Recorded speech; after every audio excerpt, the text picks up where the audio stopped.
Shalom, berakar dalam firman hari yang ke-314, kita akan membaca dari kitab Yohanes pasal 19 sampai 21. Dan inilah akhir dari pembacaan pendengaran firman kita dari kitab Yohanes. Mari kita berdoa. Terima kasih Tuhan, kami sangat bersyukur kami sudah sampai di akhir kitab Yohanes dan ini mengakhiri akhir dari kitab-kitab Injil. Kami bersyukur boleh mengenal Engkau lewat apa yang Engkau lakukan di dunia ini. Dan kami berdoa biar Tuhan memberkati di akhir pembacaan kami dari kitab Yohanes ini, agar kami sungguh-sungguh dikuatkan dan kami akan semangat dan maju terus di dalam Engkau. Terpujilah Engkau dalam nama Tuhan Yesus. Amin. Pasal 19.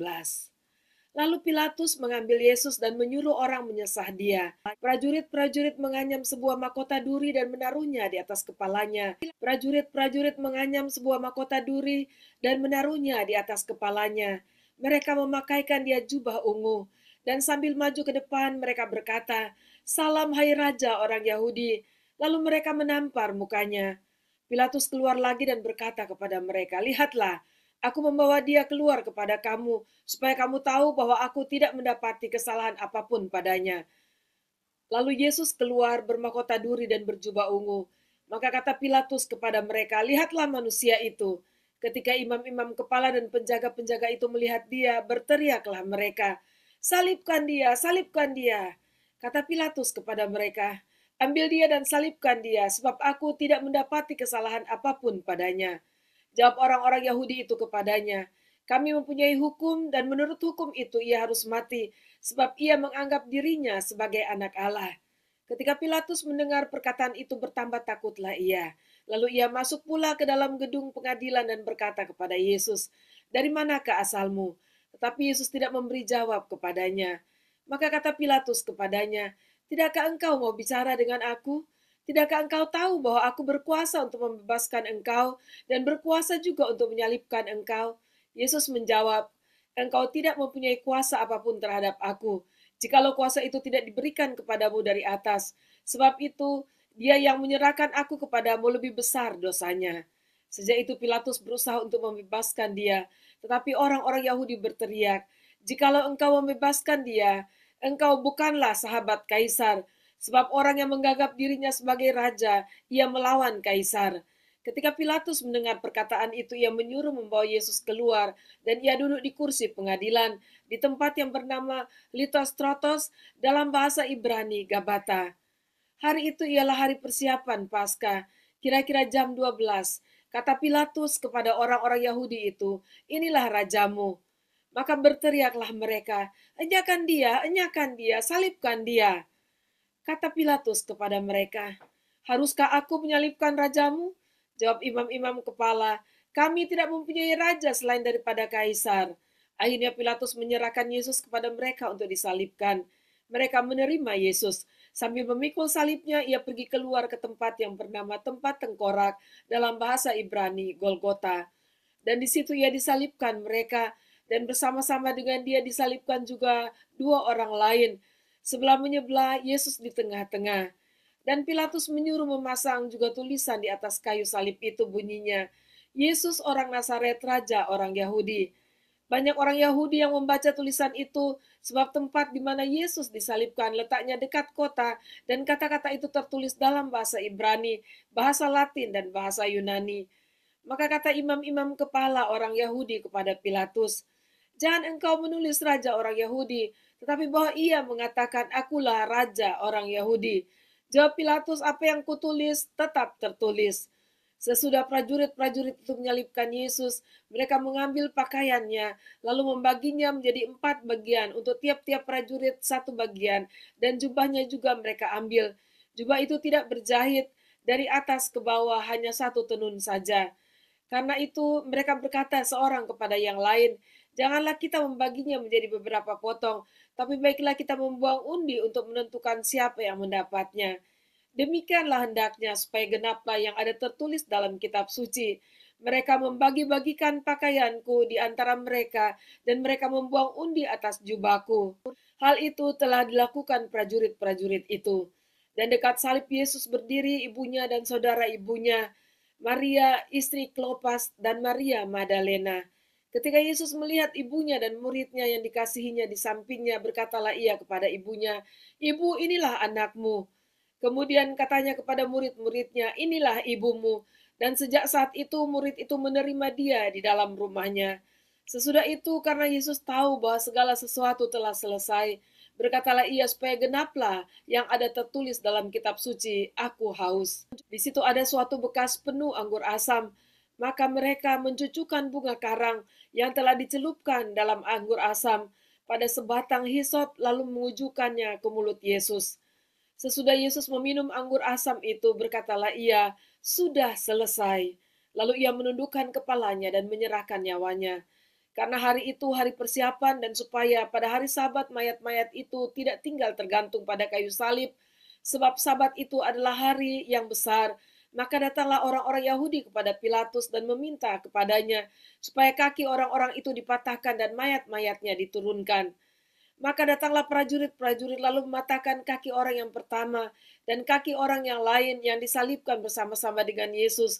Tapi ketika mereka sampai kepada Yesus dan melihat bahwa ia telah mati, mereka tidak mematahkan kakinya.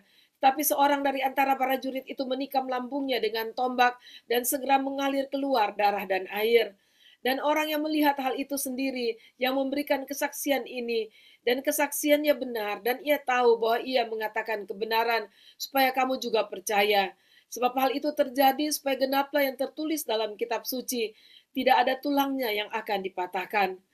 Dan ada pula nas yang mengatakan, mereka akan memandang kepada dia yang telah mereka tikam. Sesudah itu Yusuf dari Arimatea, ia murid Yesus, tetapi sembunyi-sembunyi karena takut kepada orang-orang Yahudi, meminta kepada Pilatus supaya ia diperbolehkan menurunkan mayat Yesus. Dan Pilatus meluluskan permintaannya itu. Lalu datanglah ia dan menurunkan mayat itu. Juga Nikodemus datang ke situ. Dialah yang mula-mula datang waktu malam kepada Yesus. Ia membawa campuran minyak mur dengan minyak gaharu, kira-kira 50 kati beratnya. Mereka mengambil mayat Yesus, mengapaninya dengan kain lenan, dan membubuhinya dengan rempah-rempah menurut adat orang Yahudi bila menguburkan mayat. Dekat tempat di mana Yesus disalibkan ada suatu taman, dan dalam taman itu ada suatu kubur baru yang di dalamnya belum pernah dimakamkan seseorang. Karena hari itu hari persiapan orang Yahudi, sedang kubur itu tidak jauh letaknya, maka mereka meletakkan mayat Yesus ke situ. Pasal 20. Pada hari pertama minggu itu pagi-pagi benar, ketika hari masih gelap, pergilah Maria Magdalena ke kubur itu dan melihat bahwa batu telah diambil dari kubur. Ia berlari-lari mendapatkan Simon Petrus dan murid yang lain yang dikasihi Yesus dan berkata kepada mereka, "Tuhan telah diambil orang dari kuburnya dan kami tidak tahu di mana ia diletakkan." Maka berangkatlah Petrus dan murid yang lain itu ke kubur.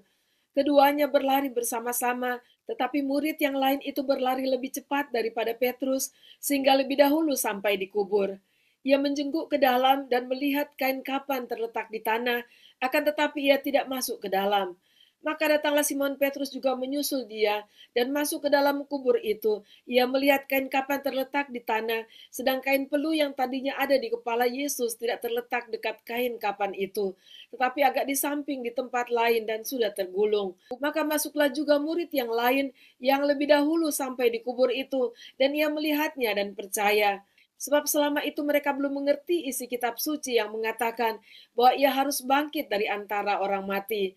Lalu pulanglah kedua murid itu ke rumah. Tapi Maria berdiri dekat kubur itu dan menangis. Sambil menangis ia menjenguk ke dalam kubur itu. Dan tampaklah olehnya dua orang malaikat berpakaian putih, yang seorang duduk di sebelah kepala dan yang lain di sebelah kaki, di tempat mayat Yesus terbaring. Kata malaikat-malaikat itu kepadanya, "Ibu, mengapa engkau menangis?" Jawab Maria kepada mereka, "Tuhanku telah diambil orang dan aku tidak tahu di mana ia diletakkan."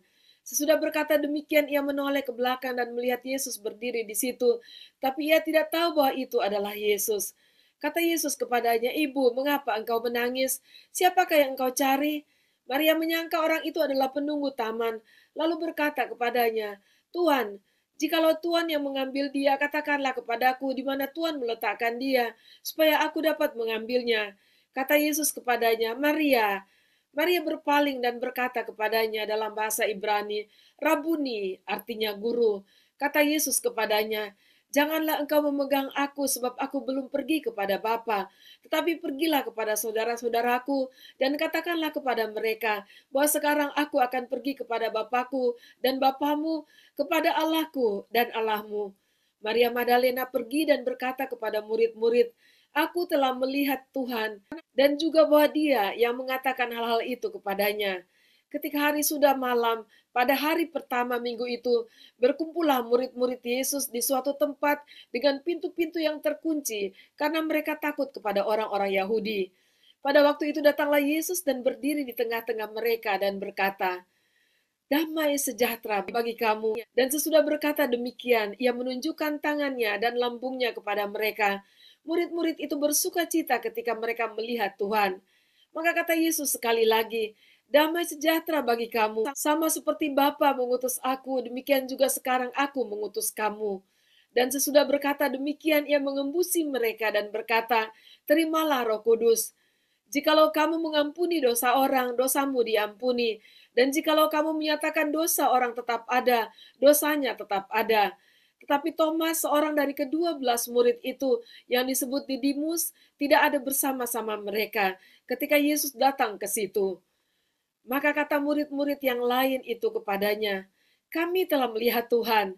Tapi Thomas berkata kepada mereka, sebelum aku melihat bekas paku pada tangannya, dan sebelum aku mencucukkan jariku ke dalam bekas paku itu, dan mencucukkan tanganku ke dalam lambungnya, sekali-kali aku tidak akan percaya. 8 hari kemudian, murid-murid Yesus berada kembali dalam rumah itu, dan Thomas bersama-sama dengan mereka. Sementara pintu-pintu terkunci, Yesus datang dan ia berdiri di tengah-tengah mereka dan berkata, damai sejahtera bagi kamu.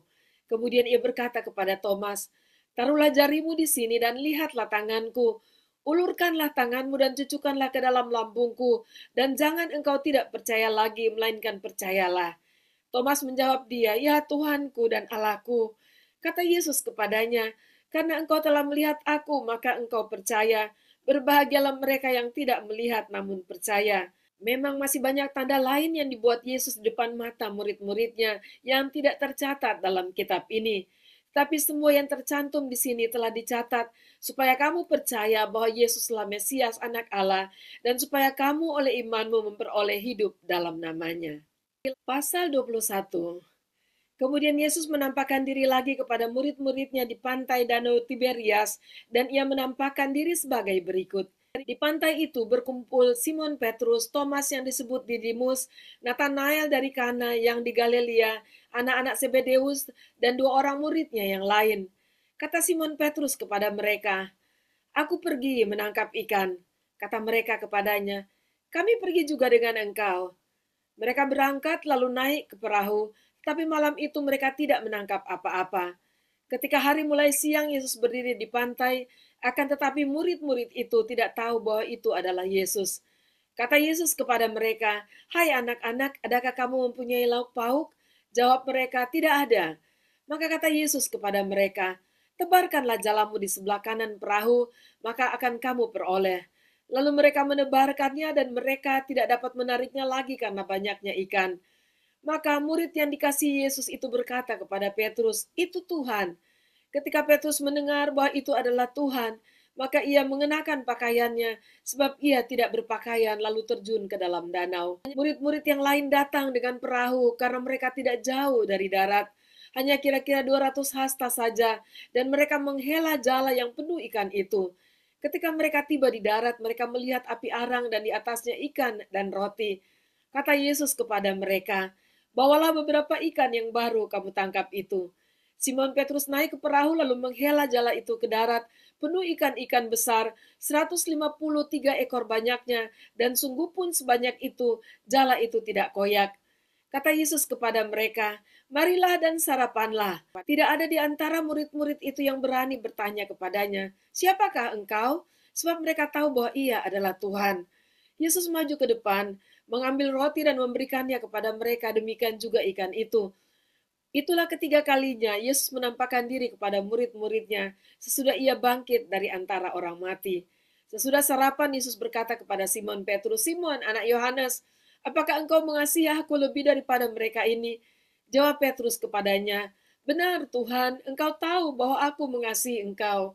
Jawab Yesus kepadanya, "Gembalakanlah domba-dombaku." Kata Yesus pula kepadanya untuk kedua kalinya, "Simon anak Yohanes, apakah engkau mengasihi aku?" Jawab Petrus kepadanya, "Benar Tuhan, Engkau tahu bahwa aku mengasihi Engkau." Kata Yesus kepadanya, "Gembalakanlah domba-dombaku." Kata Yesus kepadanya untuk ketiga kalinya, "Simon anak Yohanes, apakah engkau mengasihi aku?" Maka sedih hati Petrus karena Yesus berkata untuk ketiga kalinya, "Apakah engkau mengasihi aku?" Dan ia berkata kepadanya, "Tuhan, Engkau tahu segala sesuatu. Engkau tahu bahwa aku mengasihi Engkau." Kata Yesus kepadanya, "Gembalakanlah domba-dombaku. Aku berkata kepadamu, sesungguhnya ketika engkau masih muda, engkau mengikat pinggangmu sendiri dan engkau berjalan kemana saja kau kehendaki. Tapi jika engkau sudah menjadi tua, engkau akan mengulurkan tanganmu dan orang lain akan mengikat engkau dan membawa engkau ke tempat yang tidak kau kehendaki." Dan hal ini dikatakannya untuk menyatakan bagaimana Petrus akan mati dan memuliakan Allah. Sesudah mengatakan demikian, ia berkata kepada Petrus, "Ikutlah aku." Ketika Petrus berpaling, ia melihat bahwa murid yang dikasihi Yesus sedang mengikuti mereka, yaitu murid yang pada waktu mereka sedang makan bersama duduk dekat Yesus dan yang berkata, "Tuhan, siapakah dia yang akan menyerahkan Engkau?" Ketika Petrus melihat murid itu, ia berkata kepada Yesus, "Tuhan, apakah yang akan terjadi dengan dia?" Jawab Yesus, "Jikalau aku menghendaki supaya ia tinggal hidup sampai aku datang, itu bukan urusanmu. Tetapi engkau ikutlah aku." Maka tersebarlah kabar di antara saudara-saudara itu bahwa murid itu tidak akan mati. Tapi Yesus tidak mengatakan kepada Petrus bahwa murid itu tidak akan mati. Melainkan jikalau aku menghendaki supaya ia tinggal hidup sampai aku datang, itu bukan urusanmu. Dialah murid yang memberi kesaksian tentang semuanya ini dan yang telah menuliskannya, dan kita tahu bahwa kesaksiannya itu benar. Masih banyak hal-hal lain lagi yang diperbuat oleh Yesus, tetapi jikalau semuanya itu harus dituliskan satu persatu, maka agaknya dunia ini tidak dapat memuat semua kitab yang harus ditulis itu. Demikianlah pembacaan dan pendengaran firman Tuhan kita pada saat ini. Dan saya tertarik dengan apa yang dikatakan oleh Yohanes di ayat terakhir dari tulisannya. Dan kita sangat mengucap syukur kepada Tuhan. Yohanes mengakui bahwa Yesus itu sungguh luar biasa. Dan perbuatan Yesus yang tidak dapat ditulis, bahkan seluruh dunia tidak mungkin dapat memuatnya.